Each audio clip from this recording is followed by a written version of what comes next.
al palacio.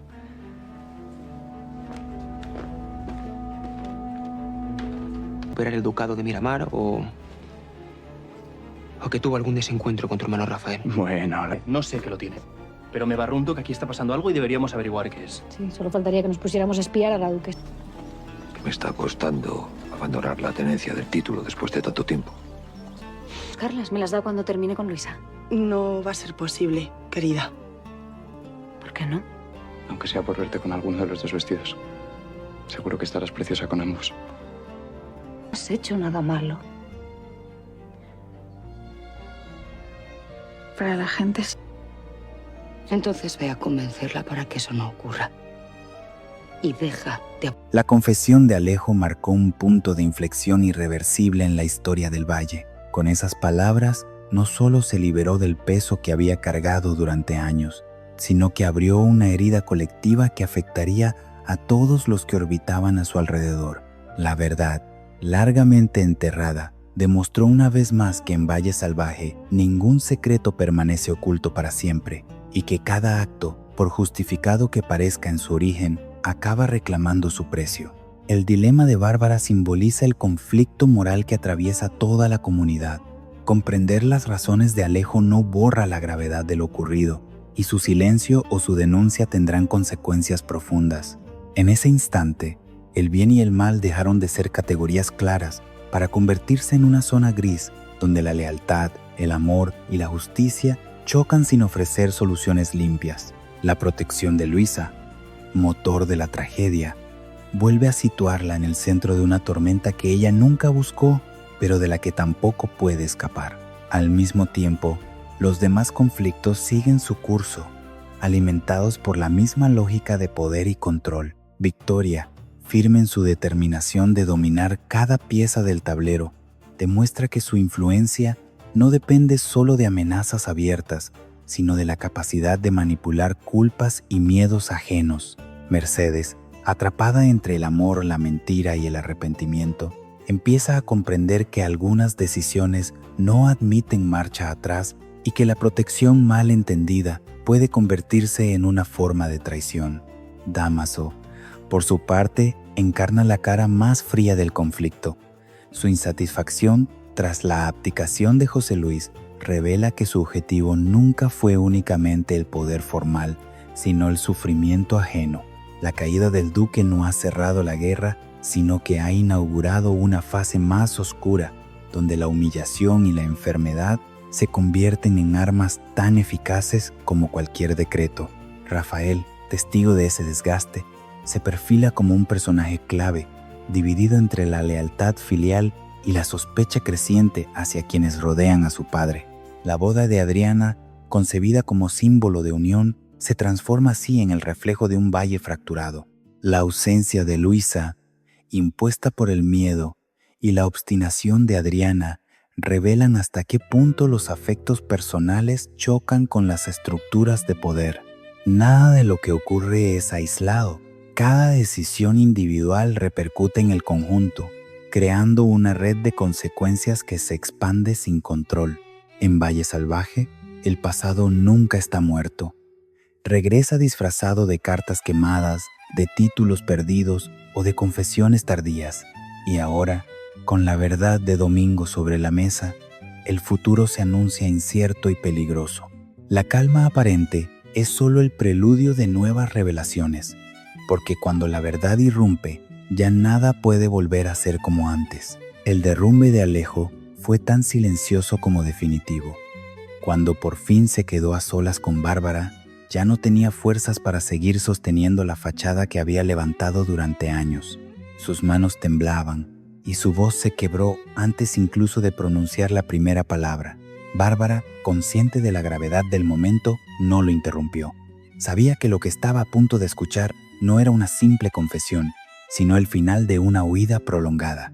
Alejo respiró hondo y con la mirada fija en el suelo, admitió lo que había intentado negar incluso ante sí mismo. Su padre, Domingo, no murió como todos creían. No fue un accidente ni una consecuencia del destino, sino un acto deliberado. Durante unos segundos, Bárbara no logró comprender el alcance de aquella afirmación. El silencio se hizo espeso cargado de una tensión que parecía detener el tiempo. Entonces Alejo alzó la vista y pronunció las palabras que lo cambiaron todo. Él había matado a Domingo. La confesión cayó como un golpe seco. Bárbara sintió que el aire le faltaba, pero se obligó a mantenerse firme. Alejo continuó hablando, atropellando las frases como si temiera perder el valor si se detenía. Explicó que no fue un acto de odio ni de ambición, sino una decisión desesperada tomada para proteger a Luisa. Reveló lo que su padre le había hecho, los abusos y las amenazas que pesaban sobre ella, y cómo se dio cuenta de que nadie más podría detenerlo. En aquel momento creyó que no había otra salida. Mientras hablaba, la culpa acumulada durante años afloraba sin control. Alejo confesó que cada día había cargado con el peso de aquella muerte, con el miedo constante a ser descubierto y con el remordimiento de haber cruzado una línea imposible de borrar. La Santa Hermandad había cerrado el caso, pero su conciencia nunca lo había hecho. Todo lo que había hecho desde entonces, cada decisión y cada silencio, estaban marcados por ese acto. Bárbara escuchaba con el corazón encogido. Por un lado, comprendía el horror de lo que Alejo describía y el impulso de proteger a alguien que se ama. Por otro, la gravedad del crimen la colocaba ante un dilema imposible. Denunciarlo significaría destruirlo por completo. Callar la convertiría en cómplice de un asesinato. Alejo, consciente de ese conflicto, le dijo que aceptaría cualquier decisión que tomara. Ya no buscaba perdón, solo dejar de mentir. La sombra de Braulio se cernía sobre aquella confesión. Alejo sabía que, tarde o temprano, su primo uniría las piezas y la verdad saldría a la luz. Bárbara pensó en él, en el dolor que le causaría saber que su padre había sido asesinado por su propio hijo. También pensó en Luisa, en cómo aquella revelación podía arrastrarla de nuevo al centro del escándalo y del peligro. El valle, ajeno aún a aquella verdad, seguía su curso, pero en ese pequeño espacio el destino de muchos había cambiado para siempre. Alejo había pronunciado la frase que sellaba su futuro, liberándose del secreto al precio de exponerse a las consecuencias más duras. Bárbara comprendió que, a partir de ese momento, nada volvería a ser igual. El crimen, oculto durante tanto tiempo, había salido por fin a la luz, y su eco no tardaría en sacudir cada rincón de Valle Salvaje. La tensión se había instalado en la casa grande como un huésped incómodo que nadie podía echar.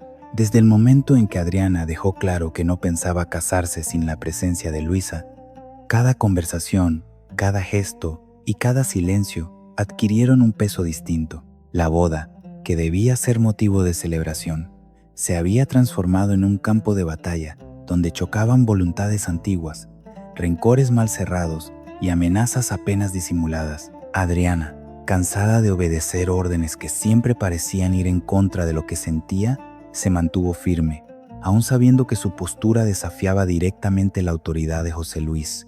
Rafael intentó mediar, justificando el comportamiento de su esposa y prometiendo hablar con ella más adelante, pero en el fondo sabía que el conflicto ya había ido demasiado lejos.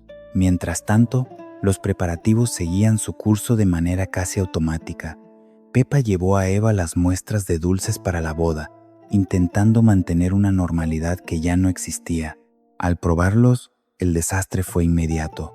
Los dulces no habían salido bien y Pepa, nerviosa, se disculpaba sin cesar, como si aquel pequeño fallo fuera un presagio de todo lo que estaba a punto de romperse. Nadie se atrevió a decirlo en voz alta, pero el ambiente estaba cargado de una inquietud difícil de ignorar. En otra parte de la casa, Victoria observaba la situación con esa mezcla de frialdad y cálculo que la caracterizaba. Para sorpresa de todos, opinó que Luisa debía ser invitada a la boda, aunque de inmediato matizó que debía hacerlo pasando desapercibida. Conocía demasiado bien el carácter testarudo de Adriana y sabía que imponerle algo de frente solo provocaría el efecto contrario. Aquella conversación, aparentemente inofensiva, terminó con un pequeño achaque de salud de José Luis, una señal más de que el peso de las decisiones empezaba a pasarle factura.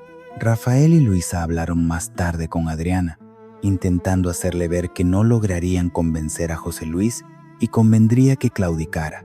Adriana, sin embargo, se negó rotundamente. Estaba harta de obedecer y de fingir gratitud por unas concesiones que siempre venían acompañadas de condiciones. Afirmó que no se casaría sin Luisa y que ya había cedido demasiado a lo largo de su vida. Sus palabras no eran un arrebato pasajero, sino la expresión de una determinación forjada tras años de silencios forzados. Victoria no tardó en intentarlo también. Se presentó ante Adriana con un discurso aparentemente razonable, pidiéndole que entrara en razón y fuera agradecida con José Luis por todo lo que le había dado. Pero Adriana volvió a esquivar el tema, señalando algo que a ella le preocupaba mucho más: la abdicación de José Luis. Estaba convencida de que había algo extraño detrás de esa decisión, algo que les estaban ocultando deliberadamente. Aquella sospecha dejó a Victoria incómoda, consciente de que la joven empezaba a ver más allá de lo que convenía. En paralelo, Alejo pidió a su primo Braulio que no compartiera sus preocupaciones con Bárbara. La petición no estuvo exenta de tensión, sobre todo cuando salió a relucir la muerte de su padre Domingo. Alejo se escudó en el dictamen de la Santa Hermandad, pero Braulio insistió en que sabía cosas que la hermandad no. La conversación quedó suspendida en un silencio denso, lleno de verdades a medio decir. Luisa, por su parte, recibió los vestidos que había dejado a Adriana. Alejo, que se encontraba allí contando un cuento al pequeño Evaristo, le dijo que debería asistir a la boda, pues le encantaría verla con uno de aquellos vestidos puestos. Aunque Luisa no estaba dispuesta a desobedecer a José Luis, Matilde parecía haber logrado convencerla para acudir, al menos por el momento. Esa pequeña esperanza se mezclaba con el miedo constante a las represalias. La jornada avanzó entre miradas cruzadas y conversaciones interrumpidas. Nada estaba resuelto y, sin embargo, todos actuaban como si el tiempo no se hubiera detenido. La boda seguía en pie, pero su sombra se alargaba, cargada de reproches, sospechas y decisiones que amenazaban con cambiar para siempre el equilibrio del valle. Victoria no necesitaba levantar la voz para imponer su presencia. Le bastaba con entrar en una habitación para que el aire cambiara. Mientras el valle se agitaba por la obstinación de Adriana y la fragilidad de los planes de boda, ella empezó a mover sus piezas con la paciencia de quien sabe que el verdadero poder no siempre se ejerce de forma visible. Observaba a Luisa desde la distancia, midiendo cada gesto, cada duda, consciente de que la joven era el punto más vulnerable de toda aquella situación. Luisa se encontraba en la alcoba, probándose uno de los vestidos que Adriana le había dejado. El azul resaltaba su figura, y por un instante logró verse a sí misma como una invitada más, como alguien que podía asistir a la boda sin que su presencia despertara tormentas. Aquel instante de calma se quebró cuando Victoria entró sin anunciarse. No hubo reproches directos ni amenazas explícitas. La duquesa se limitó a hablar con un tono suave, casi comprensivo, que resultó mucho más inquietante que cualquier grito. Victoria le hizo entender que, si acudía a la boda, sería inevitablemente el centro de todas las miradas, no por admiración, sino por morbo. Le describió con precisión cruel cómo los invitados cuchichearían a su paso, señalándola como la ladrona, la mujer que había osado desafiar el orden establecido. Insistió en que, en el día más importante de la vida de Adriana, nadie miraría a la novia si Luisa estaba presente. Aquellas palabras no buscaban humillarla, sino despertar en ella una culpa profunda, un miedo silencioso a arruinar la felicidad de su amiga. Luisa intentó defenderse, pero cada argumento se deshacía antes de salir de sus labios. Victoria sabía dónde presionar. Le recordó la amistad que la unía a Adriana y lo mucho que siempre había sacrificado por los demás. Insinuó que, si realmente la quería, lo mejor sería desaparecer discretamente, devolver los vestidos y evitar así un escándalo que solo traería dolor.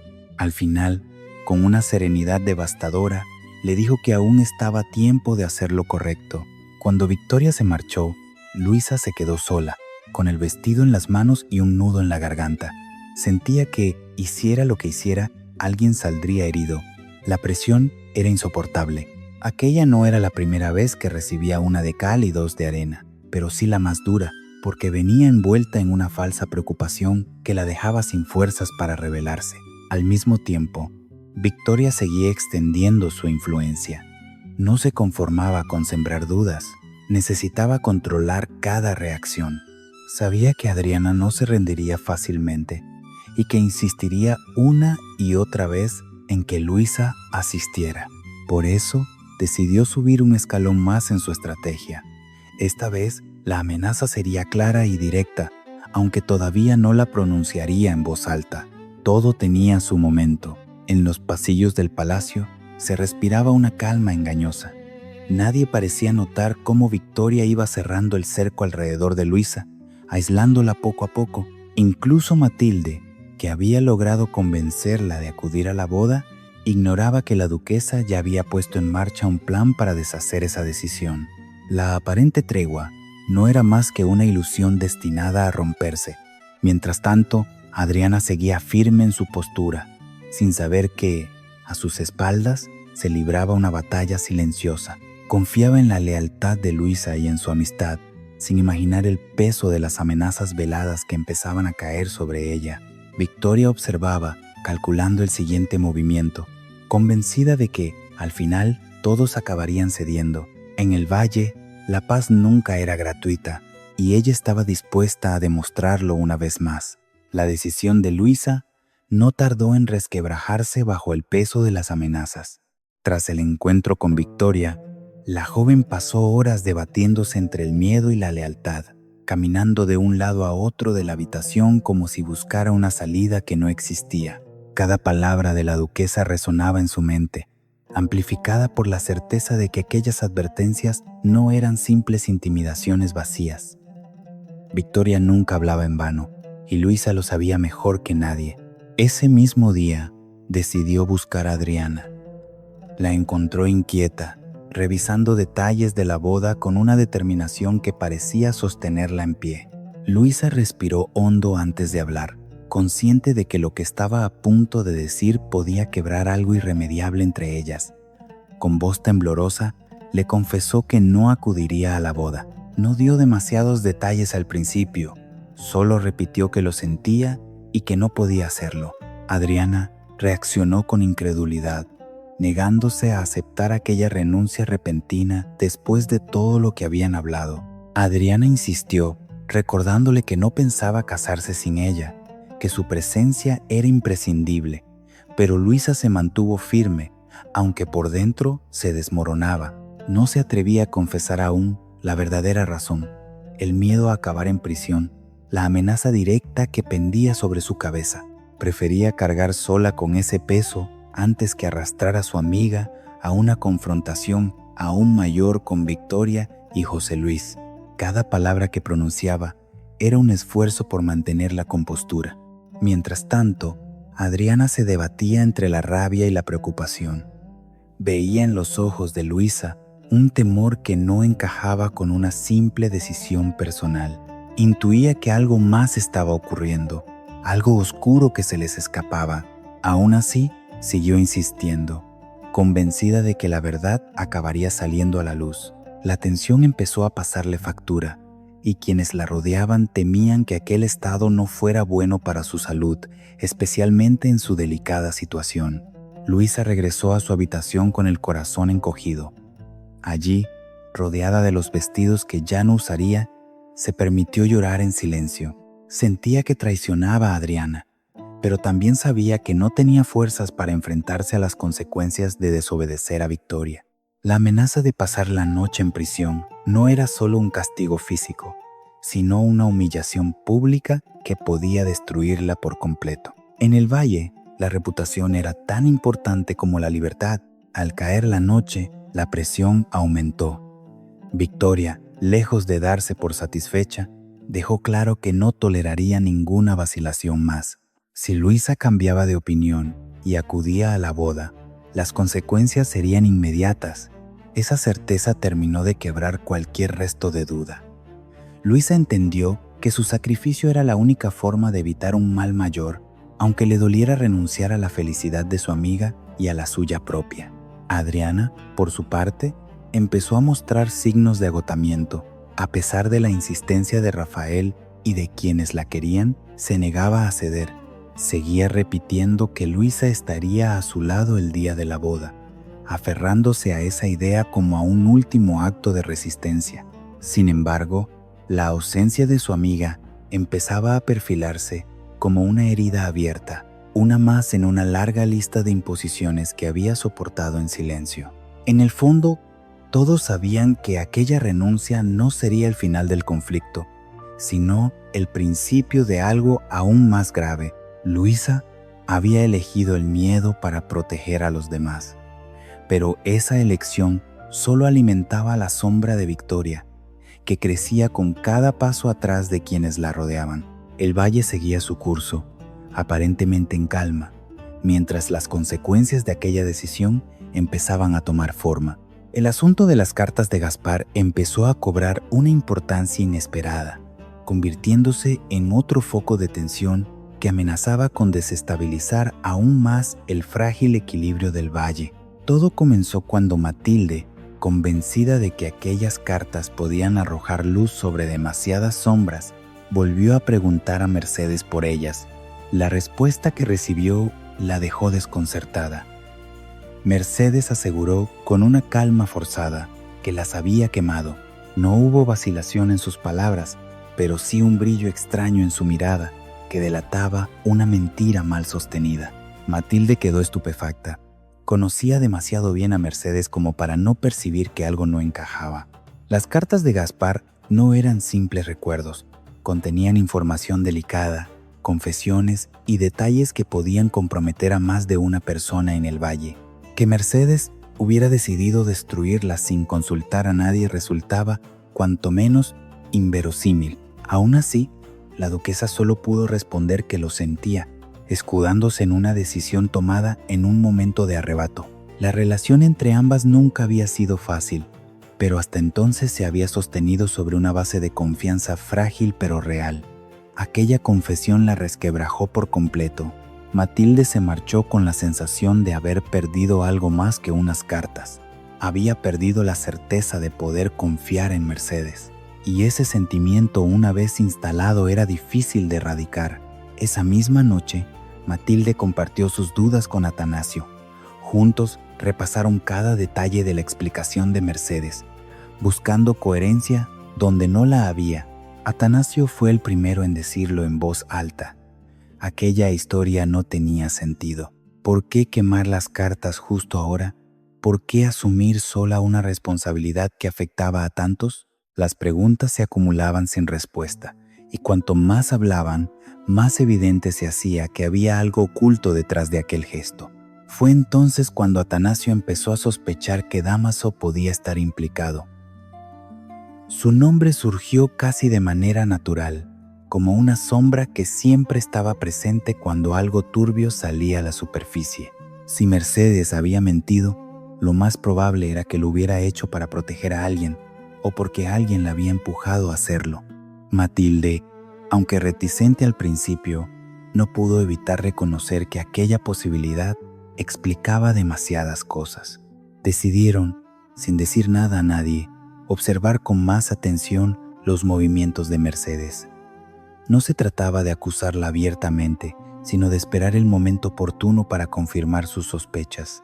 Ambos sabían que, en el valle, una acusación sin pruebas podía volverse en contra de quien la lanzaba. La prudencia era la única opción. Mientras tanto, Mercedes cargaba con el peso de su propia mentira. Sabía que había cruzado una línea peligrosa al fingir que había destruido las cartas. En realidad, aquella decisión no había sido completamente suya, y la presión de Dámaso seguía presente, recordándole que el silencio era la única forma de evitar males mayores. Sin embargo, cada vez que Matilde la miraba con desconfianza, sentía que el suelo se abría bajo sus pies. La tensión aumentó cuando Matilde, incapaz de fingir normalidad, empezó a distanciarse. Las conversaciones se volvieron cortas, medidas, y el afecto que antes compartían se transformó en una cortesía fría. Mercedes percibía ese cambio como un castigo silencioso, uno que no podía reprochar porque sabía que lo merecía.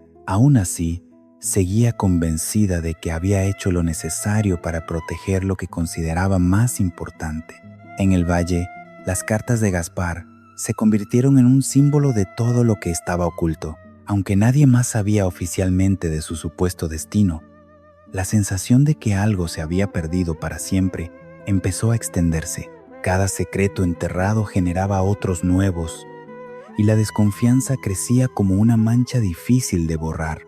Matilde y Atanasio, por su parte, estaban decididos a llegar hasta el fondo del asunto. Intuían que aquel no era un episodio aislado, sino parte de una trama mucho más amplia en la que Dámaso jugaba un papel central. No sabían aún hasta dónde llegaría esa revelación, pero estaban seguros de una cosa: las cartas de Gaspar, quemadas o no, seguían marcando el destino de todos los que vivían en Valle Salvaje. Mercedes no tardó en comprender que la mentira sobre las cartas había abierto un abismo imposible de cerrar con silencio.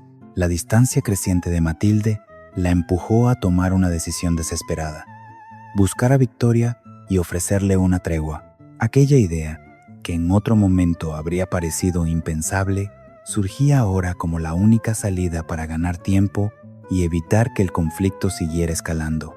Mercedes sabía que enfrentarse directamente a la duquesa era peligroso, pero también intuía que seguir callando la llevaría a perderlo todo. El encuentro tuvo lugar en el palacio, un escenario cargado de recuerdos amargos para ambas. Mercedes se presentó con un discurso calculado, apelando a la necesidad de mantener la paz, al menos hasta que sus sobrinos se hubieran casado. Habló de cansancio, de heridas acumuladas y de la conveniencia de no seguir avivando un fuego que ya amenazaba con consumir el valle entero. Su tono era conciliador, casi suplicante, pero bajo esa aparente humildad se escondía el miedo a que la verdad saliera a la luz. Victoria la escuchó sin interrumpirla, con una expresión que no revelaba nada. Cuando Mercedes terminó, la respuesta de la duquesa fue tan fría como contundente. Le recordó que si todo estaba patas arriba era, en gran parte, por su culpa.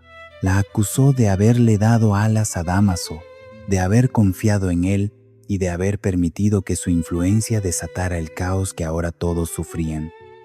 Para Victoria, hablar de tregua en aquel momento era una burla. La duquesa dejó claro que no tenía intención alguna de hacer las paces. No le interesaba la calma, ni siquiera de forma temporal. Aquella guerra personal era, para ella, una forma de mantener el control y de ajustar cuentas pendientes. Le dijo a Mercedes que no esperaba comprensión ni perdón, solo que asumiera las consecuencias de sus decisiones. Sus palabras fueron un golpe directo, despojadas de cualquier atisbo de empatía. Mercedes intentó defenderse, alegando que había actuado movida por el amor y por la necesidad de proteger a los suyos. Pero Victoria no quiso escuchar más. Para ella, ese argumento no justificaba nada. Al contrario, consideraba que ese mismo amor ciego había sido el origen de muchos de los males que ahora se acumulaban. La conversación terminó sin acuerdo, dejando claro que no habría paz en el valle mientras ambas siguieran enfrentadas. Al salir del palacio, Mercedes sintió una mezcla de rabia y desesperación. La negativa de Victoria confirmaba sus peores temores. Estaba sola, sin el apoyo de Matilde, sin la posibilidad de una tregua y con Dámaso presionándola desde las sombras. Su margen de maniobra se reducía peligrosamente. Cada paso que daba parecía acercarla más al abismo que siempre había intentado evitar. Mientras tanto, Victoria observaba desde la distancia, satisfecha de haber dejado claras sus intenciones. Para ella, el conflicto no era un problema, sino una herramienta. Sabía que la inestabilidad debilitaba a sus enemigos y reforzaba su posición. En su mente, la tregua propuesta por Mercedes no era más que una señal de debilidad que confirmaba que iba por el camino correcto. En el valle, los rumores no tardaron en propagarse. La visita de Mercedes al palacio no pasó desapercibida, y muchos interpretaron aquel gesto como un intento fallido de reconciliación. La sensación general era que la situación estaba fuera de control y que cualquier chispa podía provocar un incendio mayor. Nadie sabía con certeza cuál sería el siguiente movimiento, pero todos intuían que lo peor aún estaba por llegar. Mercedes regresó a casa con la certeza de que había cruzado un punto de no retorno. La falsa tregua había fracasado y con ella la última oportunidad de detener la espiral de enfrentamientos. En Valle Salvaje, la paz se había convertido en un lujo inalcanzable y cada decisión, por pequeña que pareciera, tenía el poder de desatar consecuencias irreversibles. Damaso disfrutaba del silencio tenso que se había instalado en el valle, un silencio que para él no significaba calma, sino expectación. Tras haber logrado que José Luis anunciara su abdicación y quedara públicamente despojado del título, sentía que la partida avanzaba a su favor. Sin embargo, lejos de conformarse, necesitaba algo más profundo: ver al duque quebrarse por dentro. Por eso, no perdió la oportunidad de buscarlo y provocarlo, de recordarle que aquella derrota no era un accidente, sino el resultado de un plan cuidadosamente trazado. El encuentro entre ambos estuvo marcado por una aparente tranquilidad. José Luis se mostró sereno, incluso distante, como si la pérdida del título no hubiera logrado afectarlo del todo. Damaso, en cambio, se permitió cierto regocijo, insinuando que por fin había conseguido hacerlo morder el polvo. Esperaba una reacción, un gesto de humillación o de rabia que confirmara su victoria. Pero el duque no le concedió ese placer. Con voz firme, le respondió que para verlo caer de verdad necesitaría hacerle mucho más daño. Aquella respuesta no hizo sino avivar la frustración de Damaso. Comprendió que el golpe simbólico no era suficiente y que su enemigo seguía conservando una fortaleza interior que debía ser destruida. Más tarde, en una conversación con Mercedes, dejó al descubierto esa insatisfacción. La duquesa, aún afectada por el rechazo de Victoria a su propuesta de tregua, le preguntó si no le bastaba con haber dejado a José Luis sin título. La respuesta de Damaso fue tajante: no, no estaba satisfecho, porque no lo veía sufrir. Para él, el poder no consistía solo en arrebatar honores o cargos, sino en quebrar voluntades. Necesitaba que José Luis sintiera el peso de cada pérdida, que la abdicación se tradujera en vergüenza, en dolor visible. Mercedes escuchó aquellas palabras con inquietud, consciente de que había subestimado la sed de venganza de Damaso. Empezaba a comprender que había entregado demasiado control a alguien que no conocía límites. Mientras tanto, Rafael observaba a su padre con creciente preocupación. Durante un paseo, no pudo evitar preguntarle qué le ocurría, pues lo veía más apagado que nunca. José Luis intentó restar importancia a su estado, atribuyéndolo a lo difícil que le estaba resultando desprenderse del título. Sin embargo, su tos persistente y su aspecto cansado revelaban que algo más grave estaba ocurriendo. Rafael sospechaba que Damaso sabía más de lo que decía y que su influencia había sido decisiva en aquella decisión. Esa sospecha llevó a Rafael a buscar directamente a Damaso. Le expresó su inquietud por la salud de su padre y su desconfianza ante el hecho de que hubiera sido él quien hiciera público el regalo de la abdicación. Damaso, con una falsa actitud de colaboración, se ofreció a contarle cualquier cosa que José Luis le hubiera confiado, insinuando que su cercanía al duque le daba acceso a secretos importantes. Aquella oferta, lejos de tranquilizar a Rafael, aumentó su desasosiego. En el fondo, Damaso disfrutaba viendo cómo la duda se extendía. Cada conversación, cada gesto ambiguo estaba calculado para sembrar desconfianza entre padre e hijo. Sabía que debilitar esos lazos era una forma eficaz de afianzar su poder en el valle. Para José Luis, la presencia constante de Damaso se convertía en una sombra difícil de ignorar, una amenaza silenciosa que parecía crecer con cada día que pasaba. La abdicación, lejos de cerrar una etapa, había abierto una herida profunda. Damaso lo sabía y estaba dispuesto a hurgar en ella hasta que el duque no pudiera mantenerse en pie. En Valle Salvaje, la lucha por el poder había entrado en una fase más oscura, donde ya no bastaban los títulos ni las apariencias. El verdadero combate se libraba ahora en el terreno del sufrimiento, y Dámaso estaba decidido a ganar a cualquier precio. Bárbara llevaba días sintiendo que algo no encajaba en el comportamiento de Alejo. No era una sospecha concreta, sino una inquietud persistente que se le instalaba en el pecho cada vez que él esquivaba una pregunta o respondía con brusquedad. La cercanía que siempre habían compartido empezaba a resquebrajarse, sustituida por silencios incómodos y miradas evasivas. Bárbara, que siempre había creído en la franqueza como base de cualquier amistad, decidió enfrentarlo antes de que la distancia se volviera irreversible. Lo encontró en un momento de aparente calma, pero bastaron unas pocas palabras para que la tensión aflorara. Bárbara le dijo que sentía que le estaba ocultando algo, especialmente en lo relacionado con Braulio. Le recordó que recuerda que eran amigos, que siempre habían confiado el uno en el otro y que no entendía por qué ahora él se cerraba de aquella manera. Propuso sentarse a hablar tranquilamente, sin reproches, con la intención sincera de aclarar lo que estaba ocurriendo. La reacción de Alejo fue inesperadamente dura. Con malas maneras, le pidió que lo dejara en paz, que no se metiera en asuntos que no le correspondían. Su tono cortante hirió a Bárbara más de lo que él imaginaba, pero también confirmó sus sospechas. Aquella agresividad no era propia de alguien que no tenía nada que ocultar. Bárbara se marchó con el corazón encogido, convencida de que detrás de ese muro había una verdad demasiado pesada. Casi al mismo tiempo, Braulio decidió abordar a Alejo de forma directa. Las cartas de su padre, Domingo, seguían resonando en su cabeza, llenas de detalles que no cuadraban con la versión oficial de los hechos. Le preguntó cómo había sido realmente su relación con Domingo, buscando una respuesta honesta. Alejo, intentando mantener la compostura, respondió que se habían llevado bien, aunque sin demasiada cercanía. Aquella afirmación fue suficiente para que Braulio supiera que estaba mintiendo.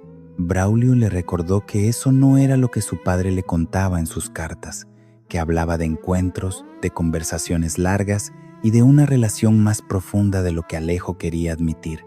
La confrontación dejó a Alejo sin palabras. Sentía cómo el cerco se cerraba, cómo las mentiras que había construido para protegerse empezaban a desmoronarse. La presión era insoportable y el miedo a que la verdad saliera a la luz lo dejaba sin aliento. Esa noche, Alejo apenas pudo conciliar el sueño. Las preguntas de Bárbara y las palabras de Braulio se mezclaban en su mente con recuerdos que había intentado enterrar. Sabía que había llegado al límite, que ya no podía seguir huyendo de lo inevitable. La culpa, que durante años había logrado mantener a raya, emergía ahora con una fuerza devastadora. Cuando volvió a encontrarse con Bárbara, su actitud había cambiado. Ya no había rabia en su voz, sino un cansancio profundo. Ella, al verlo así, comprendió que algo grave estaba a punto de salir a la luz.